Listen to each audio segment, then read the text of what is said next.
So it looks like Captain Hook confines his raids to the Pacific Islands. He's hung out in South America and Central and Mexico and California. Well, according to the log, the yachts visited other places. But when he's on board, they tend to stay to this side of the continent. That's a lot of the time, isn't he? He spends a hell of a lot of time sailing for a business tycoon. Which tells us he's a man of leisure. Well, not necessarily. But I do think we're onto something. I can feel it. Speaking of which, I've got another angle to follow up. What's that? I'll let you know if it leads to something. All right, you watch your step.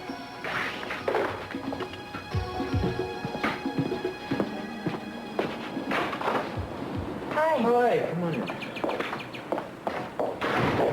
So I appreciate your stopping by, Kel. What's with the map? Oh, I'm doing a little, exploring. I asked you over here because I wanted to talk to you a little more about what happened on the yacht with Barr. Nothing worth reporting. He certainly didn't give himself away. He was friendly, polite, and he seemed to really take an interest in what I had to say. As if you were deflecting the conversation away from himself. Yeah, we practically spent the whole time talking about me. Yeah. Think the guy has something to hide? What? Did Eden ever mention anything to you about having strange dreams? What sort of dreams? Dreams about nearly drowning? Was there ever any kind of incident between you as kids? You remember anything like that? Eden nearly drowning? No. And that's not something I would have forgotten.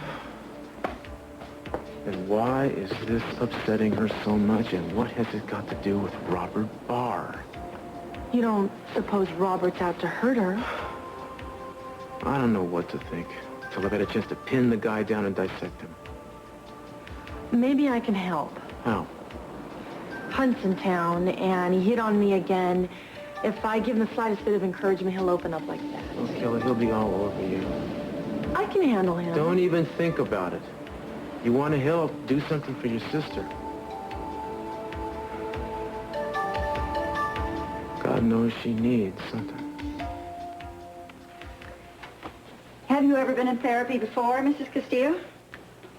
Last year, I was raped. Dr. Heather Donnelly actually helped me out quite a bit.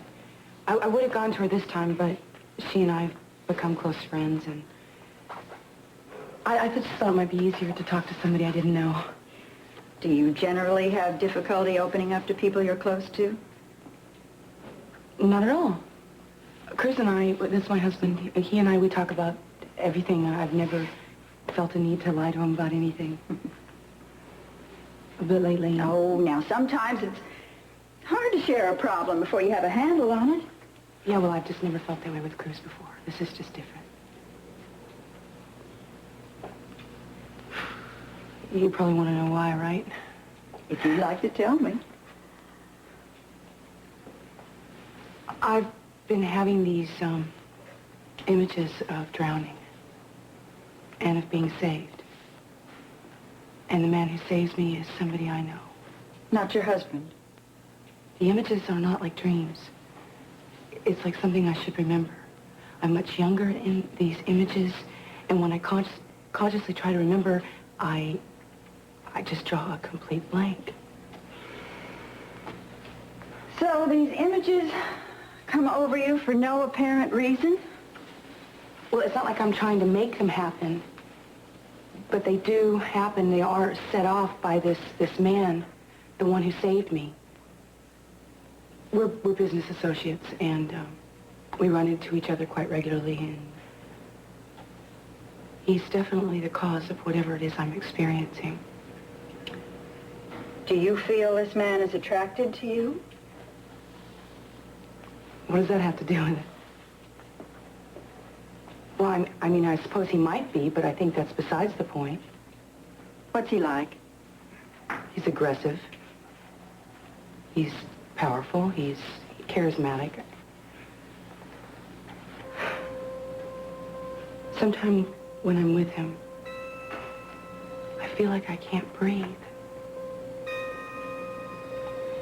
It's not uncommon for women who've suffered an experience as traumatic as rape to be uncomfortable around dominant men.